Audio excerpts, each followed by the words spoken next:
You ever wonder what really happens on those high-speed chases you see on the news? The ones where the helicopter follows some maniac doing 120 down the interstate while a dozen cop cars light up the night behind him? You watch it from your couch, eating popcorn, thinking it's like something out of an action movie. Clean. Simple. Good guys versus bad guys. Let me tell you something. It's nothing like that. Nothing at all. An MY name is Mark Hawkins, and I've been an Arkansas State Trooper for 23 years. I'm 46 years old, got a bad knee from a pursuit gone wrong back in '09, and a conscience that won't let me sleep most nights. I worked the stretch of I-40 that cuts through the heart of Arkansas, from the Oklahoma border all the way to Memphis. It's 285 miles of asphalt, truck stops, meth labs hidden in the woods, and more high-speed chases than any reasonable person should have to deal with. If you're watching this because you're curious about what law enforcement is really like, hit that subscribe button right now, because what I'm about to tell you isn't in any official report. It's not in the newspapers. It's not in the press conferences where my captain stands behind a podium and talks about successful operations and community safety. What I'm about to tell you comes from a black leather notebook I keep locked in a safe at home. A notebook where I write what actually happens after I get done writing the sanitized, approved, career-protecting version for my supervisors. Before we go any further, you need to understand something. I'm not a whistleblower. I'm not trying to take down the system or expose corruption, at least not in the way you might think. I'm just a man who's tired of carrying two versions of the truth. The version I get paid to write, and the version that keeps me awake at 3 a.m., staring at my bedroom ceiling, wondering when I became the kind of person who can lie with a straight face. And every single day, I climb into my Dodge Charger patrol vehicle, strap on my duty belt with my Glock 22, my taser, my radio, my body camera that somehow always seems to malfunction at critical moments, and I head out onto that stretch of highway. And every single day, I see things that would make your blood run cold. Things that don't make it into the reports. Things that can't make it into the reports, because if they did, the entire system would have to answer questions it's not prepared to answer. Let me take you back to 3 weeks ago, September 7th, 2023. It was a Thursday, around 2:30 in the afternoon. The sun was beating down on the asphalt, hard enough to make the air shimmer, temperature pushing 94 degrees with humidity that made your uniform stick to your back the second you stepped out of the air-conditioned car. I was posted up at mile marker 216, just east of Forest City, running radar on eastbound traffic. That's when I clocked him. A silver 2019 Dodge Challenger, tinted windows so dark they were definitely illegal, doing 97 in a 70. I hit my lights and siren, pulled out into traffic, and started closing the distance. Standard traffic stop, or so I thought. I'd done this dance 1,000 times before. NTHE Challenger didn't slow down, didn't pull over. Instead, the driver punched it. I watched his brake lights flicker once, like he was thinking about it, and then nothing but acceleration. The supercharged engine roared, and that silver bullet shot forward like it had been fired from a gun. NMY adrenaline spiked immediately. My right hand went to the radio. "Dispatch, this is 7 Charlie 39. I'm in pursuit of a silver Dodge Challenger. Late model, eastbound I-40 at mile marker 216. Speed now 110 and climbing. Request backup." NTHE dispatcher's voice crackled back, calm and professional. "Copy. 7, Charlie 39. Units are rolling. Be advised, spike strips are being deployed at mile marker 225. NTHE chase was on. My Charger is built for this. A police interceptor package with a modified suspension and a 370 horsepower Hemi under the hood. But this guy's Challenger was no slouch either. We were quickly pushing 130 miles per hour, weaving through afternoon traffic like we were threading needles at highway speeds. You need to understand what it's like at those speeds. Everything happens fast. Too fast. A minivan pulling into the left lane to pass a semi becomes a life-or-death obstacle. A piece of tire debris in the road becomes a potential rollover. Your hands grip the wheel so tight your knuckles turn white, and your entire world narrows down to the road directly in front of you and the vehicle you're chasing. NWE blew past mile marker 217, then 218.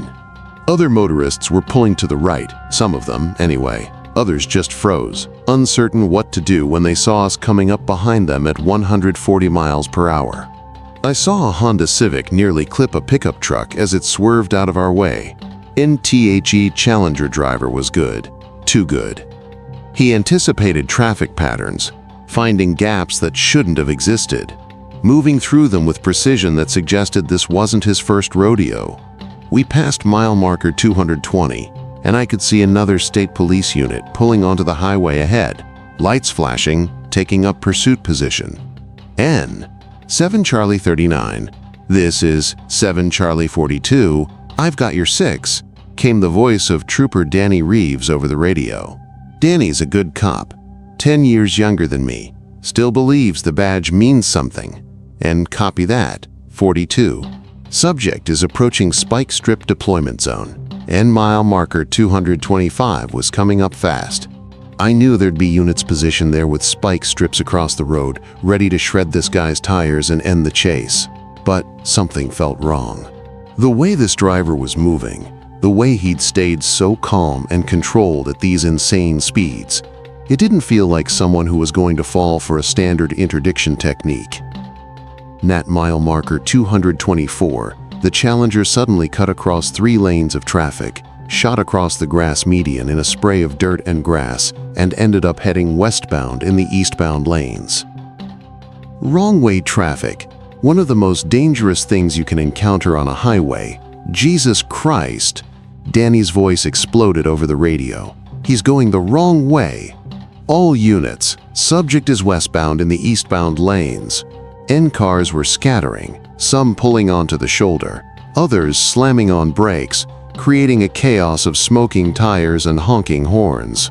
The Challenger was coming straight at us now, still doing over 100, playing chicken with 2 police interceptors. And I should have backed off. Policy says you back off in wrong-way situations. Too dangerous, too much risk to civilians. But something in me, some combination of pride and adrenaline and 23 years of never letting a runner get away, kept my foot on the gas. NTHE Challenger waited until the last possible second, then cut back across the median, tearing through the cable barrier in an explosion of sparks and twisted metal, and ended up back in the westbound lanes, now heading the correct direction but away from the spike strips.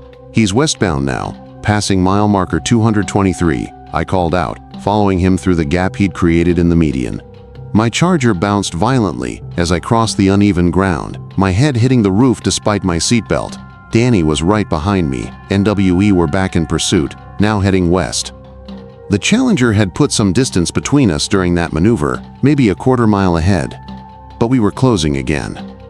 Traffic was lighter on this side, and I pushed my Charger up to 145. Then I saw it. Up ahead, maybe a mile, there was a FedEx semi-truck in the right lane, and a sedan passing it in the left. The Challenger was approaching them fast. Too fast.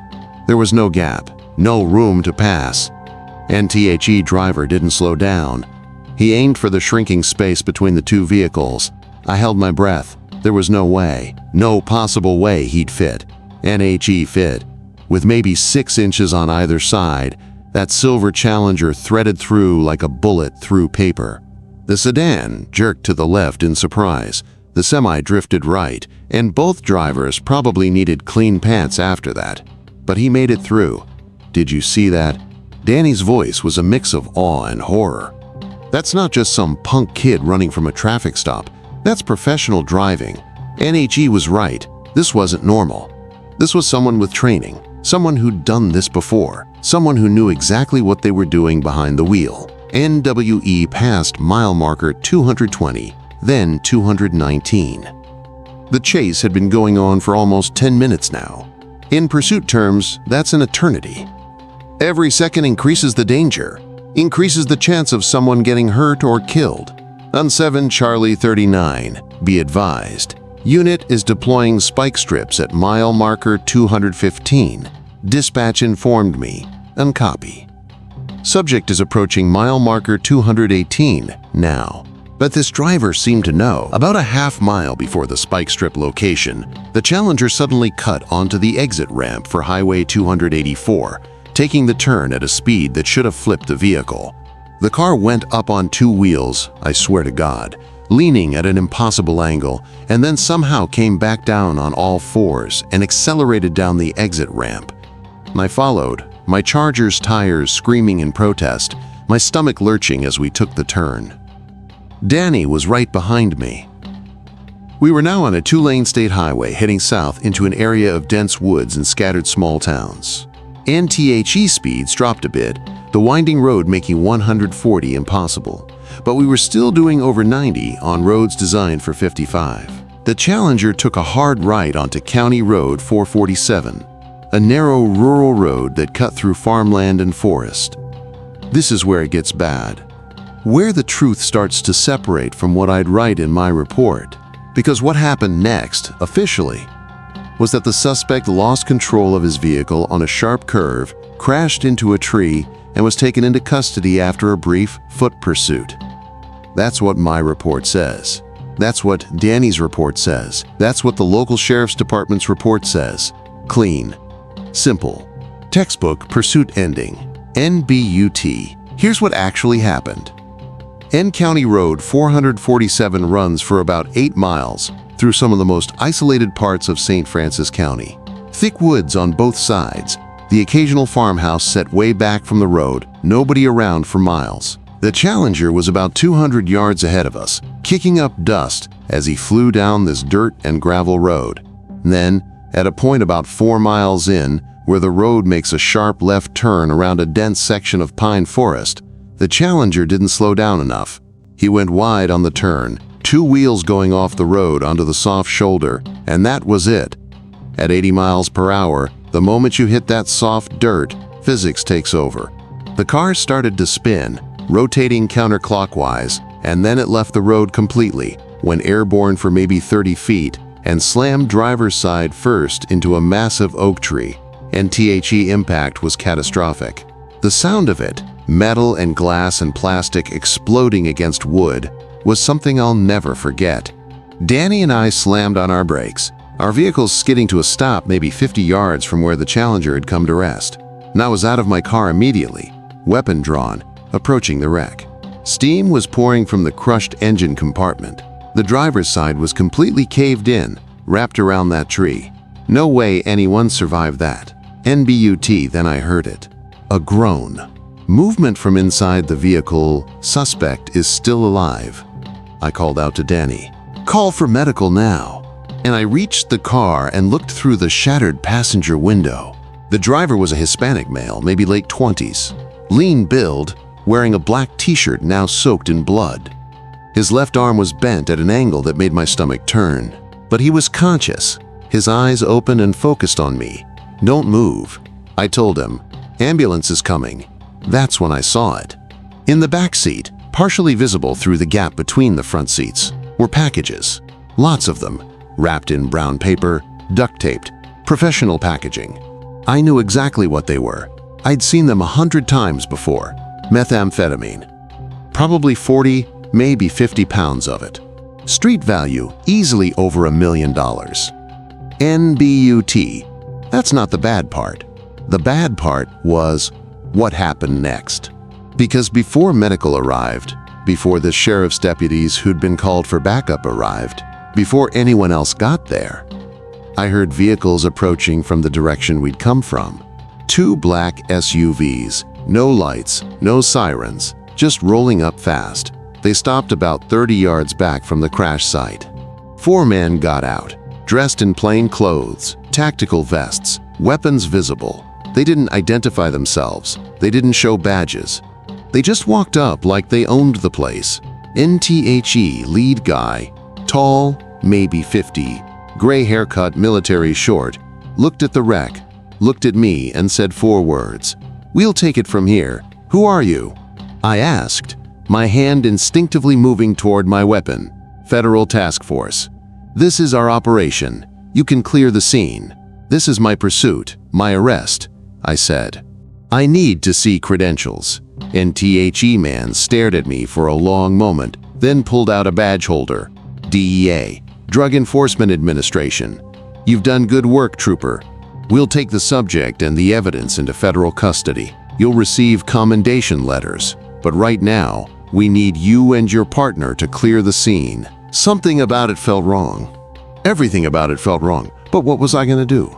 I'm a state trooper. They're federal agents. I don't have jurisdiction to question them. I don't have authority to refuse them. Danny and I watched as they extracted the driver from the vehicle, loaded him into one of the SUVs, pulled all those packages out of the back seat and trunk, must have been 60 pounds total, and loaded everything up. The whole operation took maybe 15 minutes. Then they were gone, heading north, leaving us standing there next to a wrecked Challenger with no suspect, no evidence, and a lot of questions. What the hell just happened?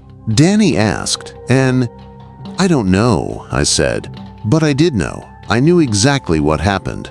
I'd seen it before. 3 times before, to be exact, in my 23 years on the job. High-speed pursuits that end with suspects and evidence disappearing into federal custody with no paperwork, no case numbers, no follow-up.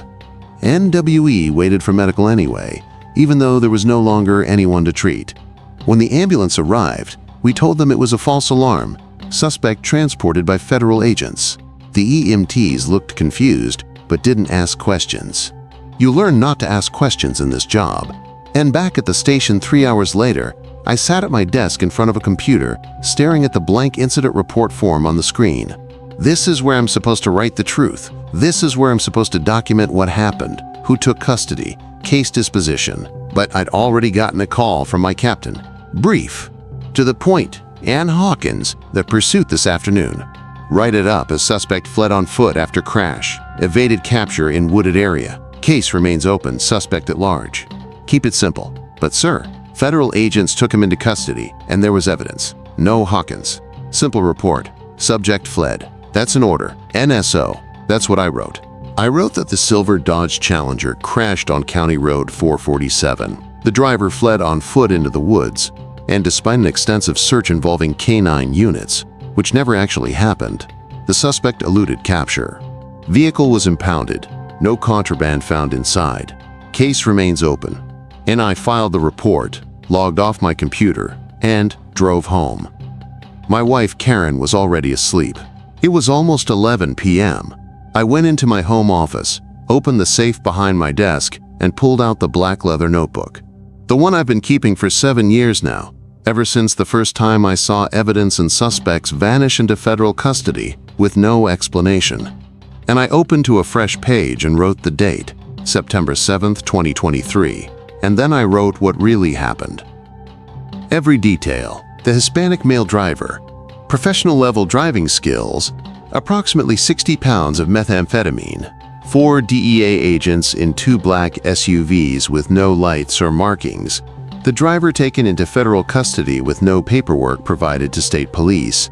Captain's direct order to falsify the report. When I finished writing, it was after midnight.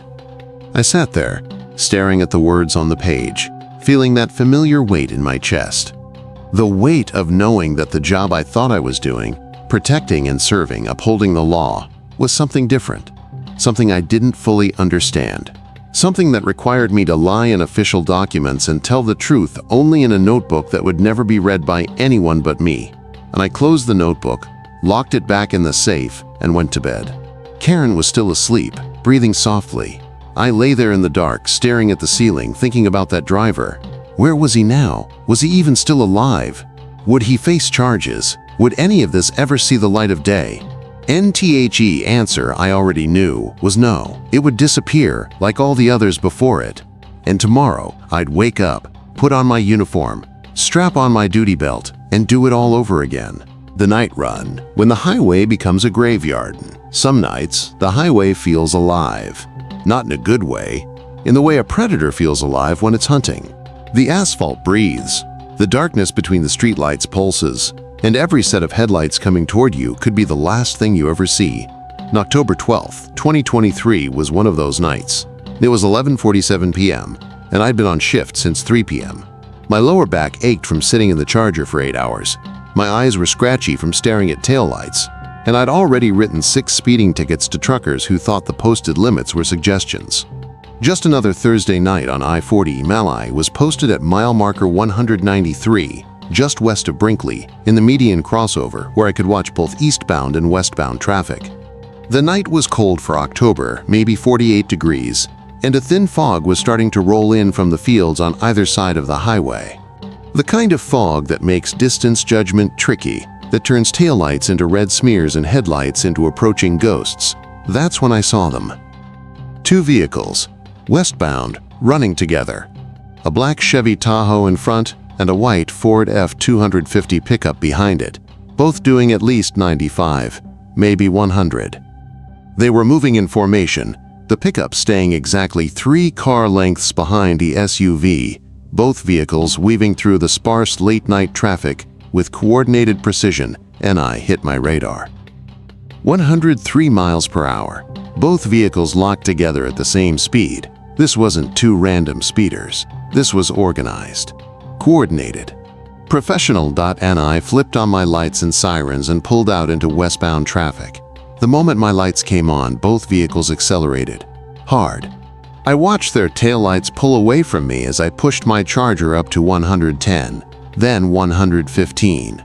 Dispatch, this is 7, Charlie 39. I'm in pursuit of two vehicles, black Chevy Tahoe and white Ford F-250, both westbound on I-40 at mile marker 192, speeds over 100. Request backup. Desk copy 7, Charlie 39. Units responding from Forest City and Carlisle. Be advised, you're entering Prairie County jurisdiction in 2 miles. I knew that already. The highway doesn't care about jurisdiction lines, but police departments do. If this chase continued west, I'd be coordinating with Prairie County Sheriff's Department, maybe Lanoke County, after that. More radios, more voices, more chaos.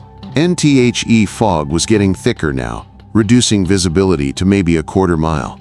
My headlights cut through it in narrow beams that made everything beyond their reach disappear into gray nothingness.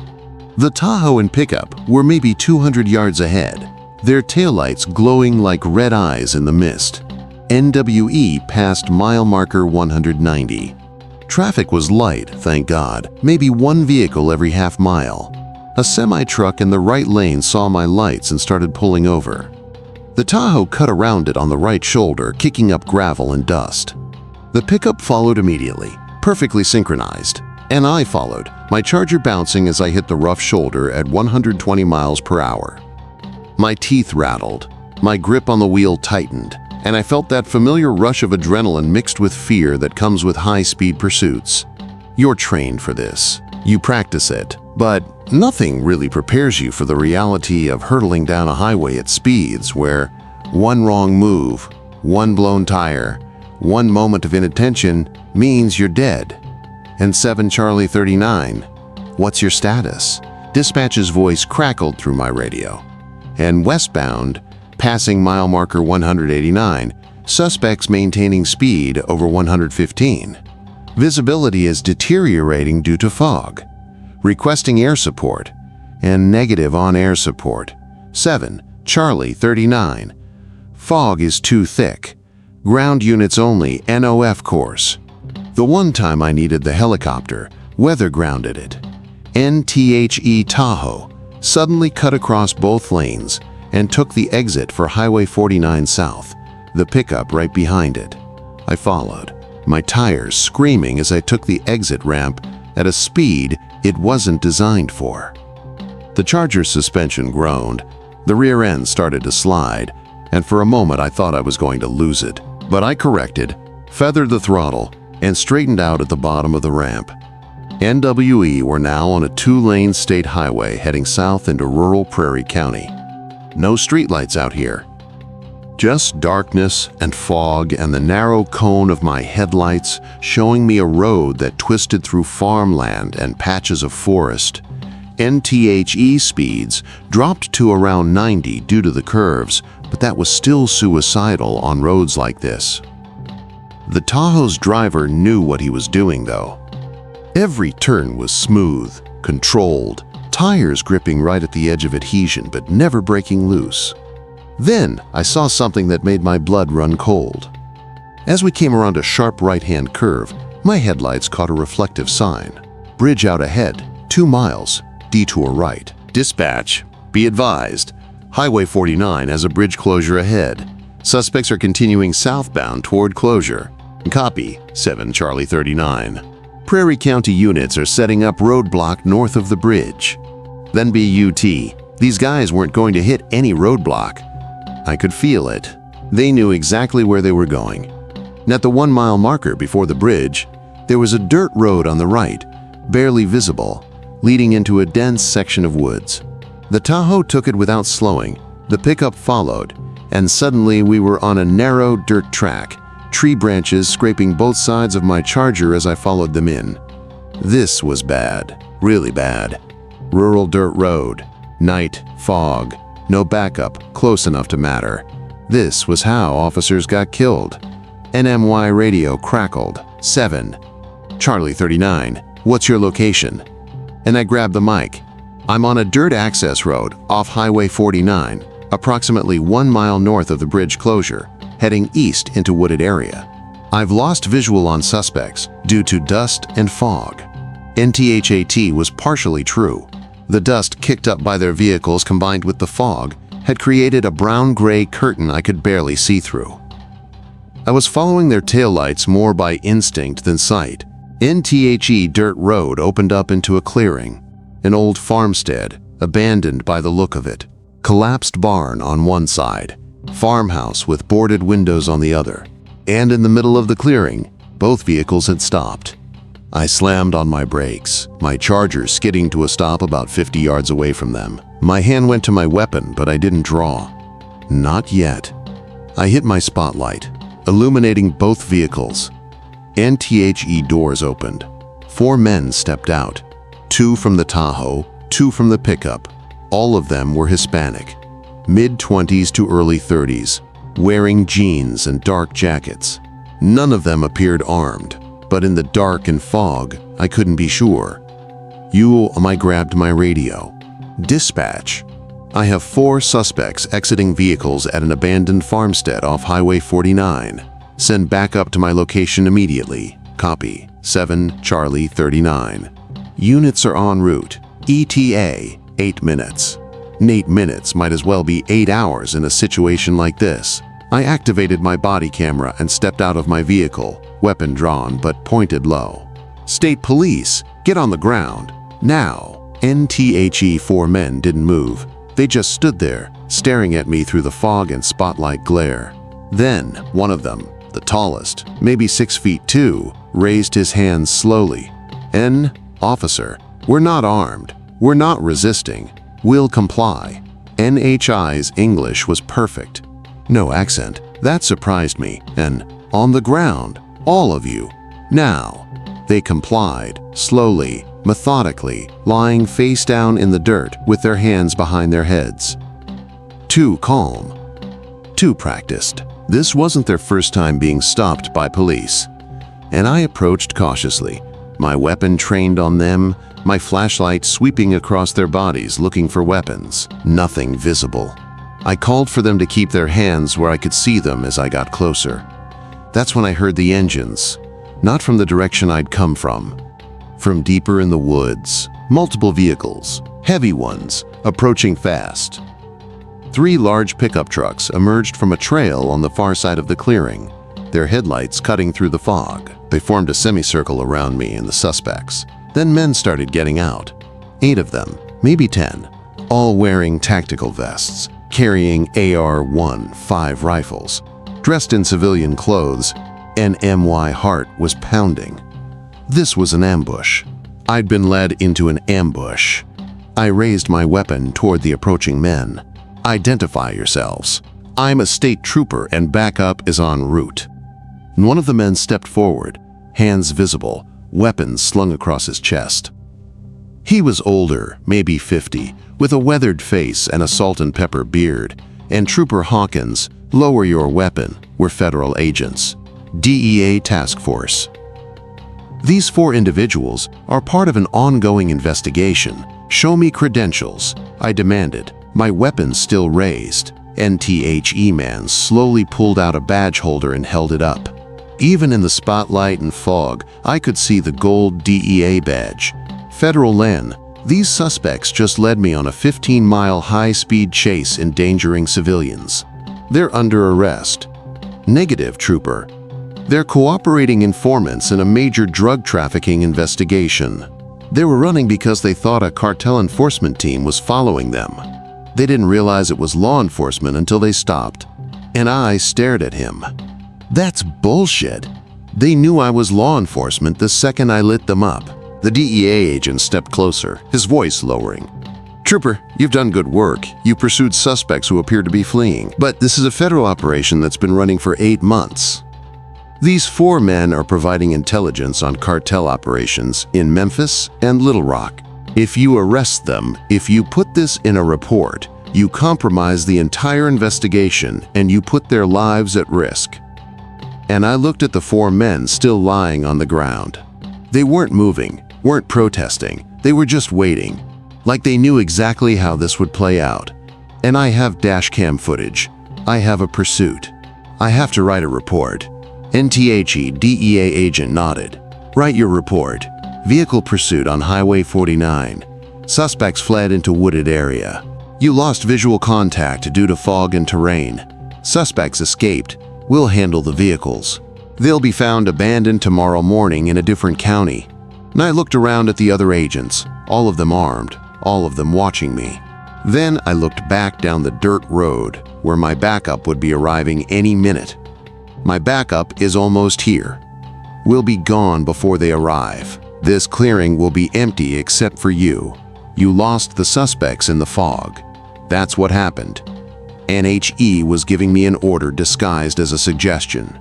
And I knew if I refused, if I insisted on making arrests, this would go very badly for me.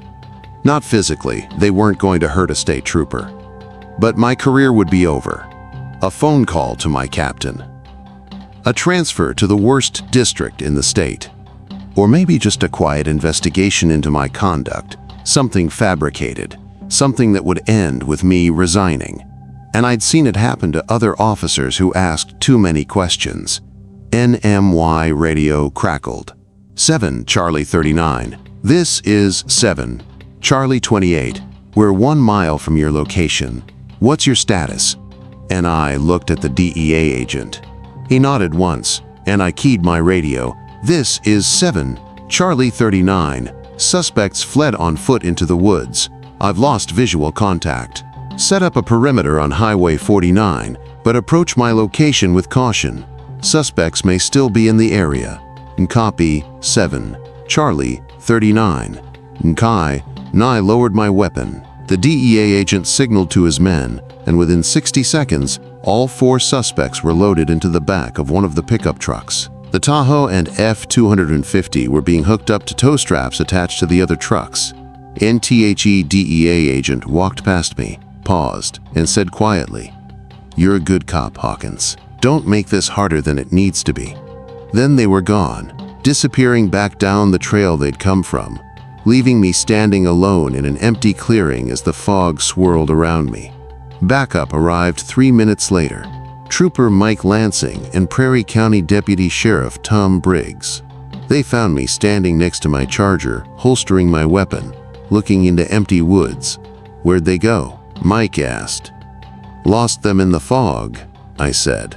"They split up and ran into the woods on foot. I couldn't follow alone in this terrain." NWE spent 45 minutes walking around the clearing with flashlights, pretending to look for suspects we all knew we'd never find. Then we called it off, blamed the fog and terrain, and headed back to the highway. Nat 2:30 a.m., I was back at the station in Forest City, sitting at my desk, staring at a blank incident report. My captain wasn't there. He wouldn't be in until 8 a.m., but I knew what he'd say if I told him the truth. The same thing he always said. And I wrote the report the way the DEA agent told me to. Pursuit on I-40 transitioning to Highway 49. Suspects fled into wooded area. Visual contact lost due to fog and terrain. Vehicles not recovered. Suspects at large. Case remains open, pending further investigation. I filed the report and drove home. Karen was asleep. It was 3:45. Aim and I went to my office, opened the safe, and pulled out the black notebook. I turned to a fresh page and wrote the date, October 12, 2023, and then I wrote what really happened. Every detail. The coordinated driving of two vehicles suggesting professional training. The deliberate route to an isolated location. The arrival of DEA agents with perfect timing. The 4 Hispanic males identified as cooperating informants. The vehicles towed away to be abandoned in another county. The direct order from federal agents to falsify my report. When I finished writing, dawn was breaking outside my window. I could hear birds starting to sing. Somewhere in the house, I heard Karen's alarm go off. She'd be getting up for work soon, completely unaware that her husband had just spent the night documenting yet another lie he'd been ordered to tell. I closed the notebook, locked it away, and sat there for a long time thinking about those 4 men. Were they really informants? Or were they something else? Cartel members being protected because they'd made deals with federal agencies? Undercover agents themselves? Or something darker I couldn't even guess at? NTHE truth was, I didn't know. I'd probably never know. All I knew was that the official record said one thing, and reality was something completely different. And every day, that gap between the 2 versions grew wider, and my ability to live with it grew thinner. And I got up, showered, and tried to sleep for a few hours before my next shift.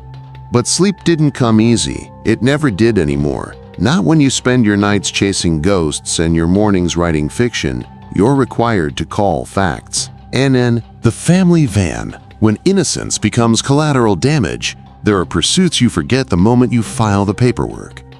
Routine stops that turn into brief chases, ending with handcuffs and a tow truck. Then there are pursuits that brand themselves into your memory, that replay in your mind at 3 a.m. when sleep won't come, that make you question everything about the job you've spent 2 decades doing. November 3rd, 2023 was one of those days. It started normal enough. Friday afternoon, 4:15 p.m., rush hour traffic building on I-40 eastbound as people headed home for the weekend. The sun was low on the horizon, that golden autumn light that makes everything look peaceful and beautiful. Temperature was perfect, 68 degrees, not a cloud in the sky. The kind of day that reminds you why you chose to live in Arkansas. And I was running radar at mile marker 242, just west of the Lanoke exit, when I clocked a dark blue Honda Odyssey minivan doing 89 in a 70. Not crazy fast, but enough to warrant a stop. Soccer mom probably late picking up the kids from practice, I figured. Easy ticket, 5 minutes, back to patrol. I hit my lights and pulled out. The Odyssey immediately moved to the right lane and started slowing. Good. Compliant driver. This would be quick. NBUT then. Just as the van was approaching the shoulder, it suddenly accelerated. Hard. The V6 engine roared and the minivan shot forward like it had been launched from a catapult. NMY stomach sank. Not again. And dispatch. This is 7. Charlie 39. I've got a failure to yield. Dark blue Honda Odyssey. Eastbound I-40. At mile marker 242 accelerating. Stand by for pursuit authorization. And I pushed my Charger up to 90, then 95, staying behind the fleeing minivan. The protocol is clear. You don't officially call it a pursuit until you get authorization from a supervisor. You just follow at a safe distance until someone higher up the chain makes the decision. NTHE Odyssey was weaving through traffic now, cutting between cars, using the shoulder to pass. I could see movement inside through the rear window. Multiple passengers. This wasn't a soccer mom late for practice. This was something else. NMY radio crackled. 7. Charlie 39. What's the nature of the violation? Speeding, then failure to yield. Vehicle now traveling at 105 miles per hour. Reckless operation. Multiple lane violations. Pursuit authorized. Be advised. Arkansas Highway Police Unit is eastbound on I-40. Will attempt intercept at mile marker 250. Copy. NTHE chase was officially on.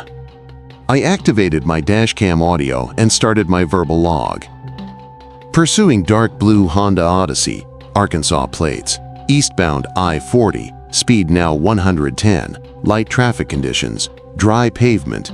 Clear visibility. NTHE minivan driver was good. Too good. He was anticipating traffic patterns, finding gaps that shouldn't exist, maintaining control at speeds that should have made a top-heavy vehicle like that flip over.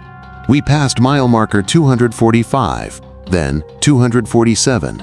Now an Arkansas Highway Police Tahoe pulled onto the highway ahead, lights flashing, taking up a blocking position in the left lane. The plan was simple. Squeeze the Odyssey into the right lane, use the shoulder as a buffer, force a stop. NBUT, the Odyssey driver saw it coming. At the last second, he cut across all lanes to the far left shoulder, went up onto the grass median, and blew past the Tahoe while driving through the grass at 90 miles per hour. Dirt and grass flew everywhere, and the minivan actually went airborne for a few feet as it hit a drainage ditch, but somehow the driver kept control and landed back on the highway. Jesus, I muttered. Dispatch, suspect vehicle has evaded interdiction attempt at mile marker 249, continuing eastbound. NTHE Highway Police Tahoe fell in behind me, and now there were two of us in pursuit. We passed mile marker 251, approaching the outskirts of Carlisle. More traffic now, more civilians to worry about. And then I saw something that made my blood run cold. A school bus was ahead in the right lane, probably heading back to the depot after afternoon routes. The Odyssey was approaching it fast, too fast, and there was a pickup truck in the left lane blocking any pass. "He's going to hit that bus," the highway police officer said over the radio, his voice tight with tension. NBUT, the Odyssey didn't hit it. Instead, at the last possible second, the driver cut onto the right shoulder, squeezed between the bus and the guardrail with maybe 6 inches of clearance on each side, and shot past. The bus driver, startled, jerked to the left, and the pickup truck had to brake hard to avoid being sideswiped. "That's it," I said into my radio. "This driver has professional training. This isn't some kid joyriding." Requesting additional units and authorization for PIT maneuver. NPIT stands for Precision Immobilization Technique. It's where you use your front bumper to clip the rear quarter panel of the fleeing vehicle, causing it to spin out. Dangerous, especially at highway speeds, but sometimes necessary to end a pursuit before civilians get killed. And negative on PIT at this time. Dispatch responded, "Too much traffic." Continue pursuit. K9 unit is being deployed ahead. NWE past mile marker 255. The Odyssey took the exit for Highway 13 heading north toward Carlisle. Smaller road, less traffic, better conditions for interdiction. Maybe this would end soon. NTHE minivan slowed to about 70 as we entered the 2-lane highway cutting through farmland. The Highway Police Tahoe was right behind me, and I could see another unit ahead, a Lonoke County Sheriff's deputy setting up tire deflation devices. NBUT. Before we reached the spike strips, the Odyssey suddenly turned right onto a narrow county road, County Road 319, barely more than a paved path cutting through soybean fields. I followed, my Charger bouncing over the rough pavement, the Tahoe right behind me, and dispatch. We're now on County Road 319, heading east. Suspect speed reduced to approximately 60 due to road conditions, and this is where pursuits get really dangerous. Rural roads, often poorly maintained, with blind curves and hidden driveways. No shoulders, just ditches on both sides. One wrong move and you're in a field, or worse, wrapped around a tree. NTHE Odyssey's brake lights flickered, and for a moment I thought the driver was going to stop. But instead, the van turned left onto an even narrower dirt road, really just a farm access path between two fields. Dust billowed up behind it as the tires churned through loose gravel, and I followed, the Charger fishtailing as I hit the dirt at 45 miles per hour. The Tahoe behind me radioed that he was backing off, the dust too thick to see through safely. Now it was just me and the fleeing minivan, alone on a dirt road in the middle of nowhere, surrounded by empty fields and distant tree lines. NTHE Road opened up into a clearing. An old grain silo stood on one side, rusted and abandoned. Farm equipment lay scattered around, skeletal remains of tractors and combines long past their usefulness. And in the middle of the clearing, the Odyssey skidded to a stop. And I stopped 40 yards back, my hand going to my weapon.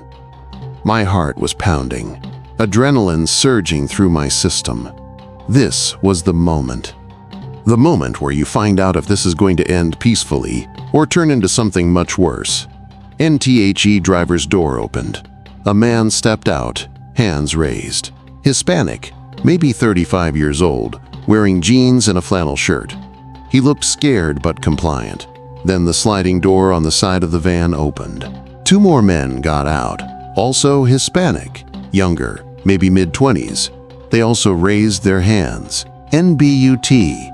What made my stomach drop was what I saw through the open sliding door. In the back seats of the minivan, I could see children.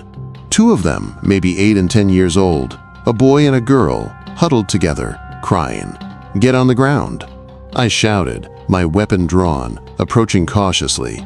"All of you, on the ground now," NTHE. 3 men complied, lying face down in the dirt.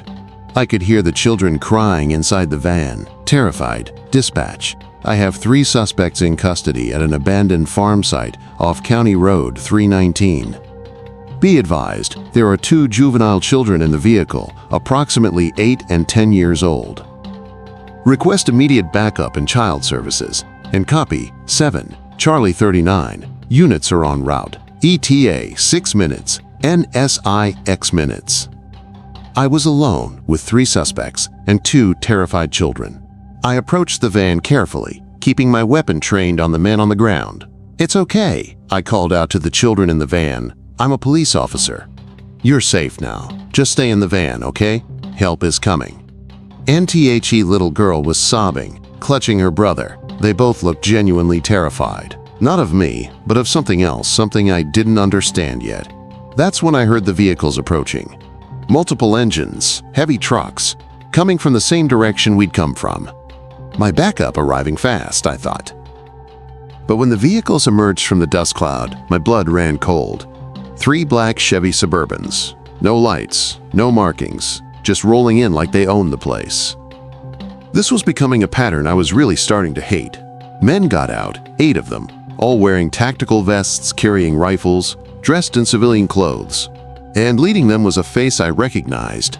The same gray-haired DEA agent from my encounter with the Dodge Challenger weeks ago. The same man who'd told me to walk away and keep my mouth shut. "And Trooper Hawkins," he said, walking up like we were old friends. "We'll take it from here. These men just endangered dozens of civilians in a high-speed pursuit. They have children in that vehicle who may be victims of trafficking or kidnapping. This is a state case." NTHE DEA agent shook his head. "Those children are with their father," he said, nodding toward the oldest of the 3 men on the ground. "This is a federal operation. These individuals are assets in an ongoing investigation. The pursuit was unfortunate, but necessary." Necessary? They almost caused 3 accidents. They drove past a school bus at 110 miles per hour. You're telling me that was necessary? I'm telling you that we're in the middle of an operation that's bigger than a traffic pursuit. We're dismantling a cartel network that moves fentanyl through 5 states. These 3 men are cooperating witnesses. What you saw today was them evading what they thought was a cartel hit team. They didn't realize it was law enforcement until it was too late to stop. You stared at him. That's the same excuse you gave me last time. And the time before that. You're telling me every pursuit I get into just happens to involve your confidential informants? NTHE agent stepped closer, his voice dropping. I'm telling you that this region is a major corridor for drug trafficking. And yes, we have multiple operations running simultaneously. And yes, sometimes those operations intersect with routine law enforcement activities. It's complicated, Trooper, but it's necessary. What about those kids? I pointed at the minivan. They're crying and terrified. If that's their father, why are they so scared? Because they just lived through a high-speed police chase. Wouldn't you be scared? The agent's tone was getting harder now, less patient. "Trooper, I need you to step back and let us handle this. We'll get those children to a safe location. We'll debrief their father. And you'll write a report that says the suspects evaded capture, same as always. I have dashcam footage. I have witness statements from other drivers. I have a highway police officer who was part of this pursuit. I can't just make this disappear." NTHE DEA agent nodded slowly. "You have dashcam footage that will show 3 vehicles traveling at high speeds. That's it. The license plate on that Odyssey is going to come back stolen, reported stolen this morning from a Walmart parking lot in Little Rock. By the time your report is filed, that van will be found abandoned in a different county, wiped clean. The men you saw today? They'll be ghosts. No fingerprints, no IDs, nothing. And the children will be with their father, safe and protected in federal custody until our operation concludes." He paused. "Trooper Hawkins, I know this is frustrating. I know it feels wrong. But you have to trust that we're doing the right thing. Those kids are safer with us protecting their family than they would be in state foster care while cartel enforcers hunt for their father." I wanted to argue. I wanted to insist on making arrests, on following proper procedure, on doing my job the way I was trained to do it. But I had been down this road before. I knew how it ended. A phone call to my captain, orders from above, pressure to comply. And if I refused, my career would be over. NTHE Highway Police Tahoe was approaching. I could hear its engine getting closer. The DEA agent heard it too. "You've got about 30 seconds to decide, Trooper. Either you play ball, or this gets really complicated for everyone, including those kids." And I looked at the 3 men still lying on the ground. I looked at the children in the van, still crying. I looked at the DEA agents standing around with their rifles and their badges and their authority that superseded mine. And I made the same choice I always made, the same choice I hated myself for making. And I keyed my radio. "Dispatch, suspects have fled on foot into the wooded area east of this location. Vehicle is abandoned. Requesting K9 units for tracking." Copy. 7 Charlie 39 NTHE Highway Police Tahoe pulled into the clearing. The officer, a guy named Brad Thompson I'd worked with before, got out and looked around at the scene. The abandoned minivan. Me standing there. No suspects in custody. "Where'd they go?" he asked. "Into the woods," I said, pointing east. "Split up and ran. I lost them in the tree line." Brad looked skeptical, but didn't push it. He'd been a cop long enough to know when to ask questions and when to keep his mouth shut. NTHE DEA agents were already loading the 3 men and the 2 children into their Suburbans. Within 2 minutes, they were gone, disappearing down the dirt road in a cloud of dust, leaving me and Brad standing next to an abandoned minivan that would be reported stolen. NWE spent an hour conducting a fake search of the woods, going through the motions, knowing we'd never find anyone. Then we called it off, arranged for the minivan to be towed to the impound lot, and headed back to our respective stations. And at 8:30 p.m., I was sitting at my desk, staring at another blank incident report. My shift supervisor, Lieutenant Barnes, was standing behind me. "I heard about the pursuit," he said. "Sounds like it got complicated." "They got away," I said, not looking at him. "Into the woods. We searched but couldn't find them. That's unfortunate." He paused. "Write it up. Keep it simple. Sometimes they get away. That's just how it goes." And I wrote the report. Dark blue Honda Odyssey Arkansas plates later determined to be stolen. Pursuit on I-40 eastbound, transitioning to Highway 13, then County Road 319. Suspects abandoned vehicle at abandoned farm site and fled on foot into wooded area. Extensive search conducted with negative results. Vehicle impounded pending investigation. Suspects at large.nc lien. Simple, complete fiction. And I filed the report and drove home. Karen was waiting up for me, which was unusual. She could see something was wrong. "And bad day?" she asked. "Long day," I said. I kissed her forehead. "I'm going to do some paperwork in my office. Then I'll be to bed." NSHE nodded, concern in her eyes, but she didn't push. She'd learned over the years not to push. I went to my office, opened the safe, and pulled out the black notebook.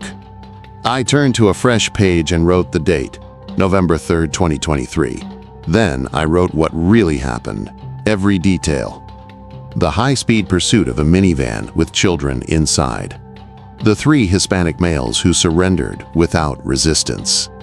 The 2 terrified children crying in the back seat.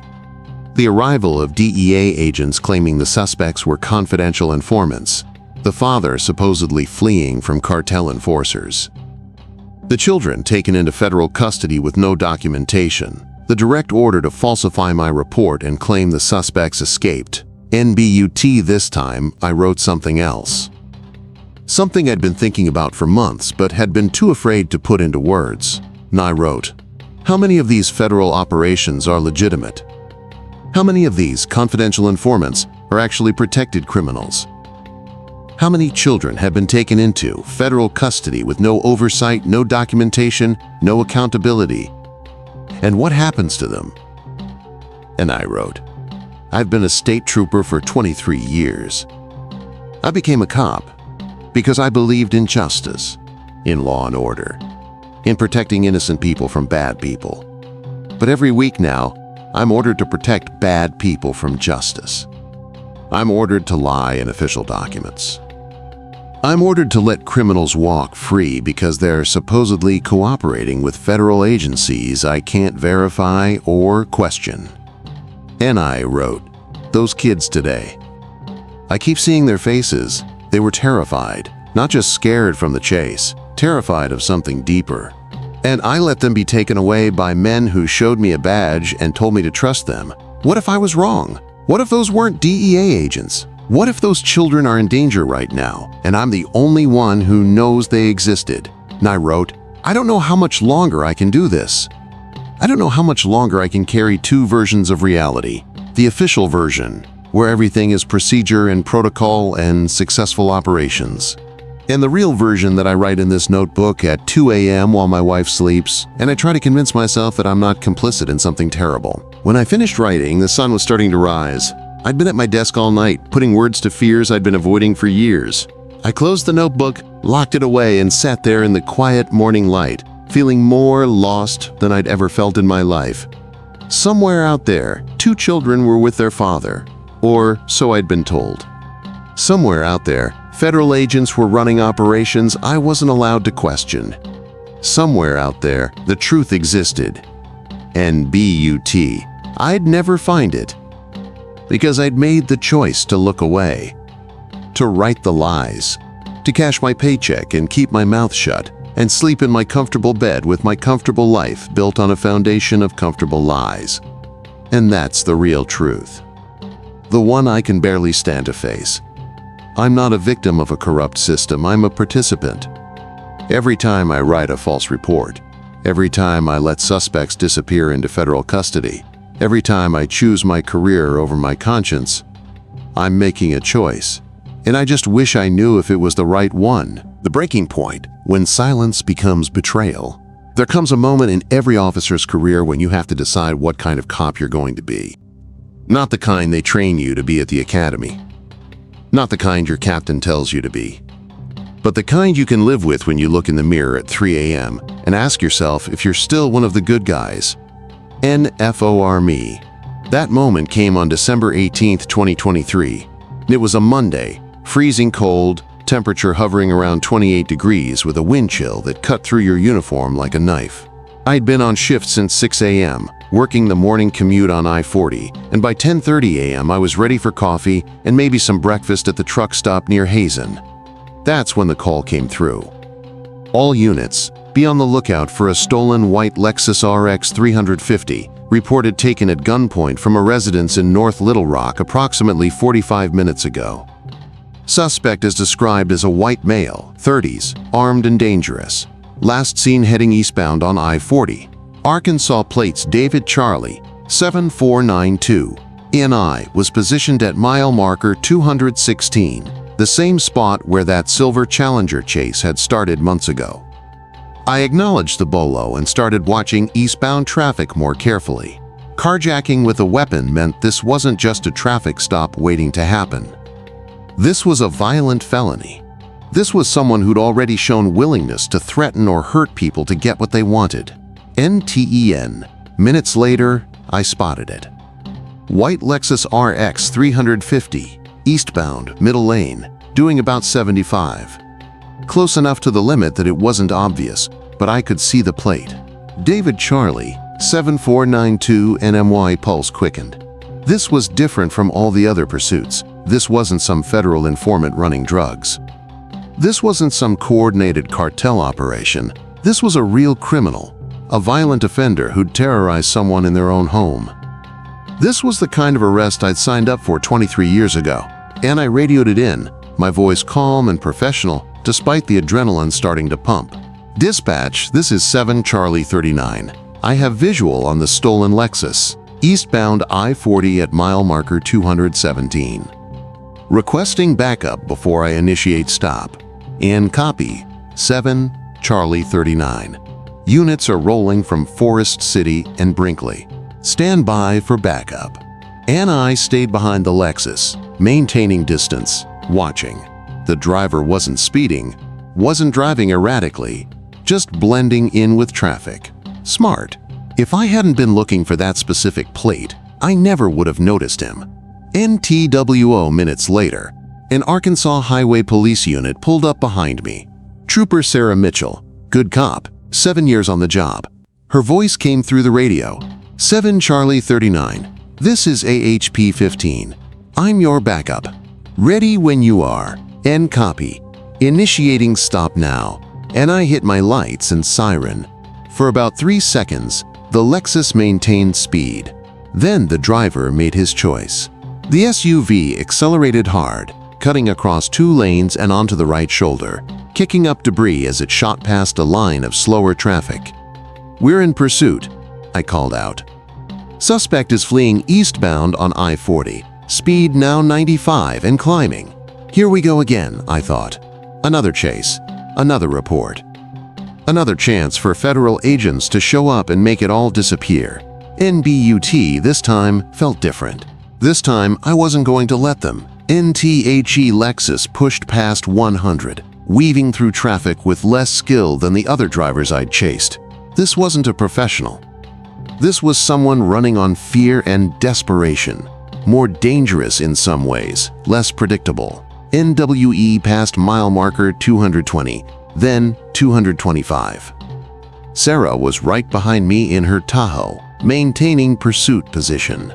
The radio chatter increased as more units joined the chase. Lonoke County Sheriff's deputies were setting up at the county line. State police units were rolling from multiple directions. At mile marker 230, the Lexus driver made a mistake. He cut too hard to the right, trying to pass a semi-truck on the shoulder, and the SUV's rear end broke loose. The vehicle started to fishtail. The driver overcorrected, and suddenly the Lexus was spinning across 3 lanes of traffic. He's losing it. Sarah shouted over the radio. NTHE Lexus spun completely around twice before the driver somehow regained control, now facing eastbound again, but having lost significant speed. I was closing fast, maybe 50 yards behind him now. That's when he took the exit for Highway 70, barely making the turn, the Lexus going up on 2 wheels before slamming back down. I followed, Sarah right behind me. We were now on a 4-lane highway heading east through rural Lonoke County. NTHE driver was getting desperate. He ran a red light at the intersection with Highway 89, forcing cross traffic to slam on brakes. A pickup truck couldn't stop in time and T-boned a sedan that had swerved to avoid the Lexus. I saw it happen in my peripheral vision, the crash, the vehicle spinning. But I couldn't stop. I had to stay with the suspect. And dispatch. We have a traffic accident at Highway 70 and 89, at least 2 vehicles involved. Send medical immediately. And copy, 7 Charlie 39. Medical is en route. NTHE guilt hit me immediately. Those people were hurt because of this chase, because I'd lit up this driver and forced him to run. But what was I supposed to do? Let him go? Let a violent carjacker just drive away because pursuing him might be dangerous? These are the questions that keep you awake at night, questions that don't have good answers. NTHE Lexus turned north onto County Road 605, a narrow two-lane road cutting through farmland. We were doing 80 on a road designed for 45, blowing past small houses and barking dogs in fields of harvested cotton. And then I saw it. About a half-mile ahead, a school bus was stopped in the road. Red lights flashing, stop sign extended. Children were crossing. Suspect is approaching a school bus with children present, I shouted into the radio. He's not slowing down. NTHE Lexus driver saw the bus at the last second. He slammed on his brakes, the SUV's anti-lock system pulsing, tires smoking, but he wasn't going to stop in time.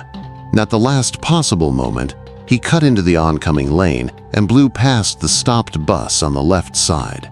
I saw children frozen on the shoulder, saw the bus driver's shocked face, saw how close those kids came to dying. Something inside me broke in that moment. Pure rage flooded through me. This wasn't about procedure anymore.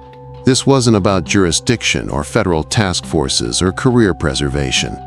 This was about stopping a dangerous man who was going to kill someone if he wasn't stopped right now. And I pushed my Charger harder, closing the gap. Lexus was maybe 30 yards ahead now. I could execute a PIT maneuver. I was authorized. This met every criterion for using force to stop a fleeing felon. 7 Charlie 39. What are your intentions? Dispatch asked. I'm going to pit him. Clear traffic ahead if possible. End copy. Be advised. You're approaching the city limits of Carlisle, and I moved up behind the Lexus, matching his speed, positioning my front bumper next to his rear quarter panel. I'd practiced this maneuver 100 times in training. I knew exactly how to do it, and I turned my wheel slightly to the right, making contact with the Lexus's left rear corner. The physics took over. The rear of the Lexus broke loose. The vehicle started to spin, and the driver lost control completely.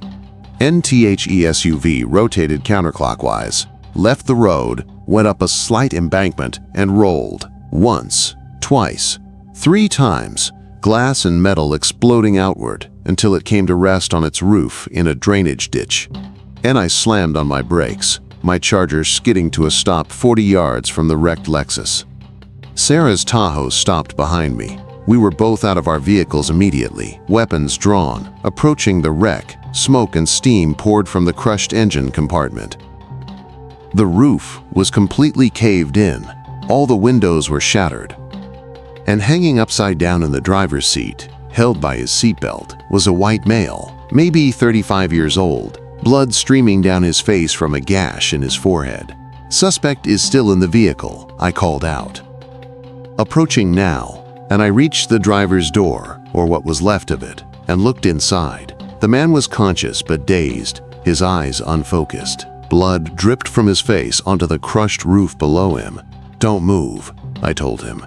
Ambulance is coming, and I reached in to check for weapons. I found a 9mm handgun on the floor, now the ceiling, of the vehicle.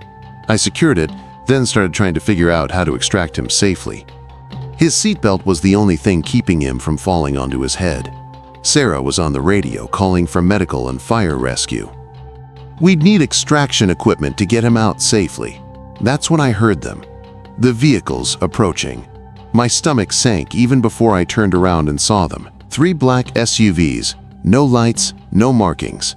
No, I said out loud. Not this time. NTHE SUVs stopped and men got out. Same tactical vests, same rifles, same civilian clothes. But this time, the lead agent was someone I hadn't seen before. Younger guy, maybe 40, with dark hair and cold eyes and state police. We're taking custody of this suspect, he announced, walking up like he owned the place. And the hell you are, I said, stepping between him and the wrecked Lexus. This is a violent carjacking. This suspect is going into state custody and facing state charges. NTHE agent pulled out his badge. DEA, of course. This individual is a person of interest in a federal investigation. We're taking custody. Let me guess, I said, my voice dripping with sarcasm. He's a confidential informant, or he's cooperating in an ongoing operation, or he's actually an undercover agent, and this whole thing was a misunderstanding. NTHE agent's expression didn't change. This suspect has information critical to an investigation into a drug trafficking organization. His cooperation is necessary for... Enough. I cut him off. I'm done with this. I'm done with you people showing up at every arrest I make and taking suspects into federal custody with no documentation, no accountability, no oversight. This man committed armed carjacking. He endangered dozens of civilians. He caused a traffic accident that injured people. He almost killed children at a school bus stop. And you're telling me he's too valuable to face justice? Trooper, you need to calm down, and I'm not calming down. My voice was getting louder. Sarah was watching me with concern. For 23 years, I've done this job. For 23 years, I've believed in the system. And for the last year, I've watched that system protect criminals because they're supposedly helping federal agents. Well, I want proof. I want documentation. I want to see the federal case number, the cooperation agreement, the authorization from a federal judge. Show me the paperwork or step aside. NTHE DEA agent's expression hardened. You don't have the authority to demand that information. Then you don't have the authority to take my suspect. NWE stood there, staring at each other, neither one willing to back down. The other federal agents had moved closer, their hands near their weapons. Sarah had her hand on her sidearm. This was about to get very bad very fast. Then my phone rang. My personal cell phone. I pulled it out and saw the caller ID, Captain Richards, my direct supervisor, and I answered. Hawkins. Mark, what the hell is going on out there? Captain Richards sounded stressed. I've got the DEA regional director on the other line telling me you're interfering with a federal operation. Sir, I have a suspect in custody for armed carjacking. These agents want to take him without providing any documentation or justification. Mark, listen to me very carefully. You're going to let them take custody of that suspect. You're going to write your report the usual way. And then you're going to come back to the station because we need to talk.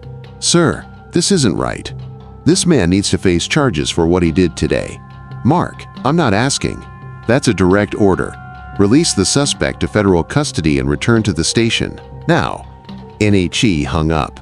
I stood there, phone in hand, feeling the weight of that order. The DEA agent was watching me, knowing he'd won before the fight even started, and fire rescue arrived, along with 2 Lanoke County Sheriff's deputies. They started working on extracting the suspect from the wrecked Lexus. The DEA agent supervised, making sure he went into their custody the moment he was free. 15 minutes later, the suspect was loaded into one of the black SUVs, and they were gone. Just like that. No arrest report, no Miranda rights, no booking, just gone. Sarah walked over to me. Mark, are you okay? No, I said. I'm really not. I drove back to the station in Forest City, my mind racing. I knew what was coming. A meeting with the captain, probably someone from Internal Affairs, maybe even someone from the State Police Administration. I'd crossed a line by confronting federal agents, by demanding documentation, by refusing to immediately comply. NBUT, I didn't care anymore.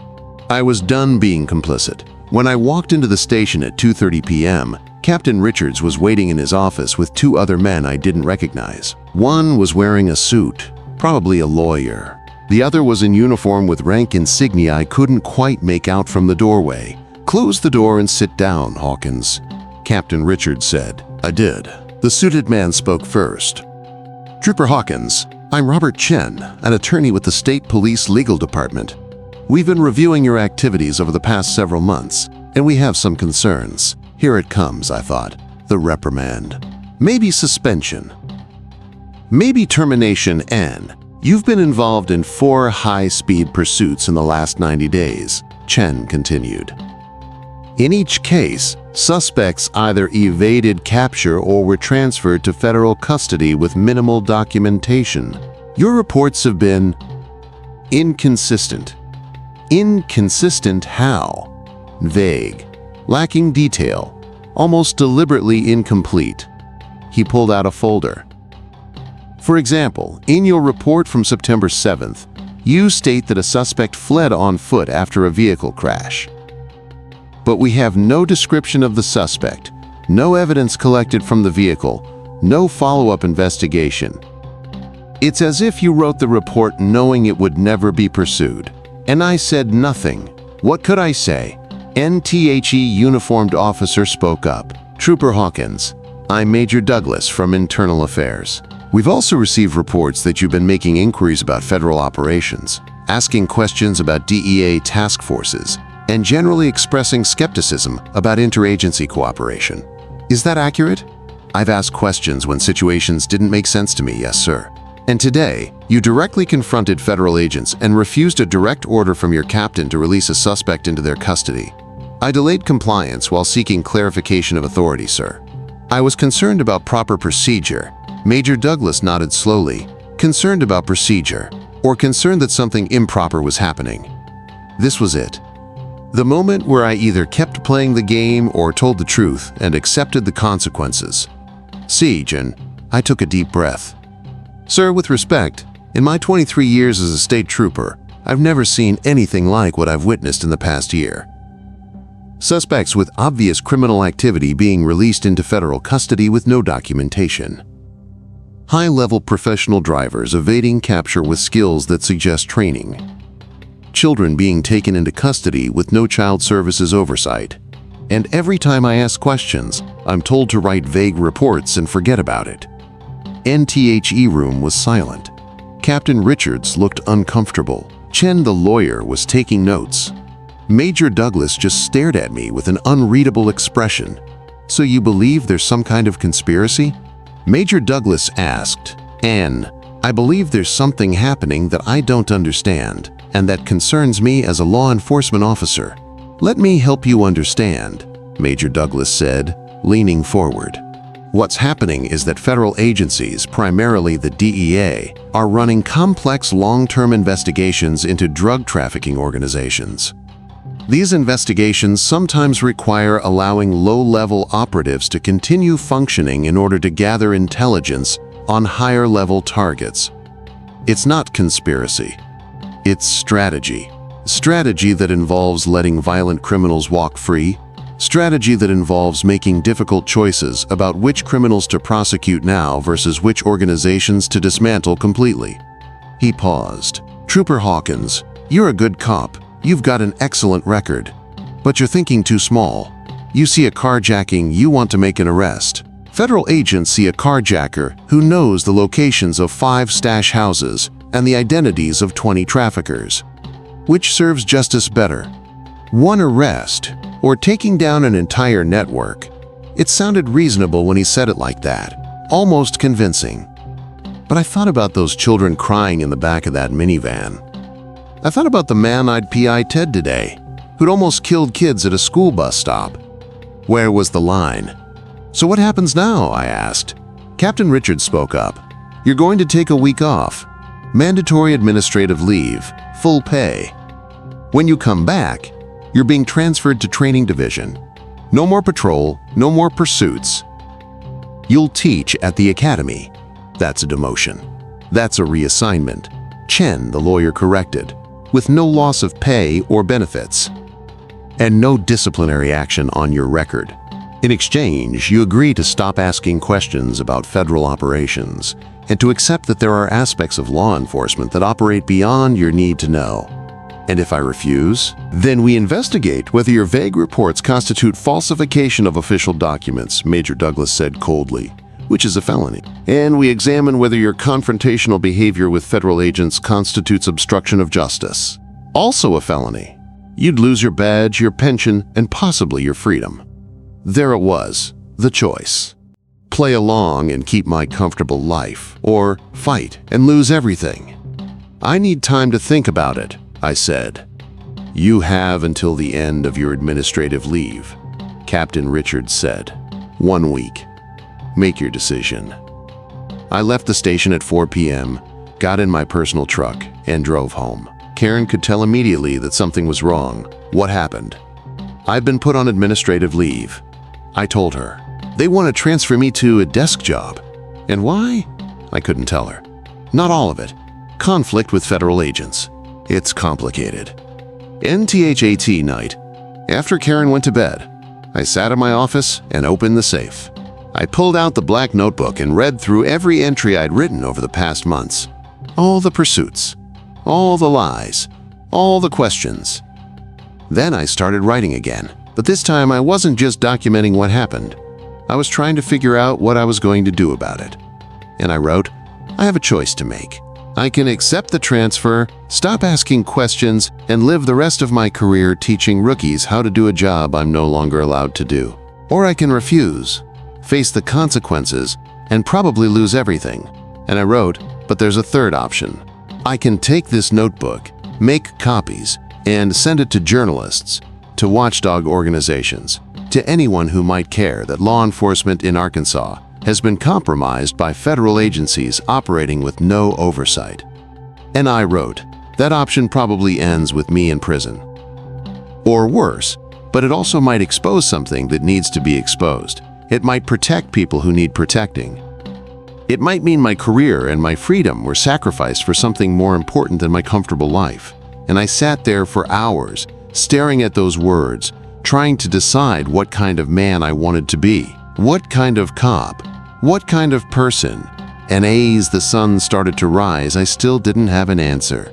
But I had a week to figure it out. 1 week to decide if silence was survival or if silence was betrayal. And I closed the notebook, locked it away, and went to bed. But I didn't sleep. I just lay there in the dark, thinking about school buses and crying children and federal agents with badges that let them do whatever they wanted. And then I thought about that black notebook, locked in my safe, filled with truth that no one was allowed to know, and 7 days to decide what to do with it.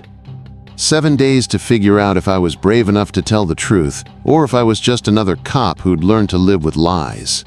NTHE clock was ticking in.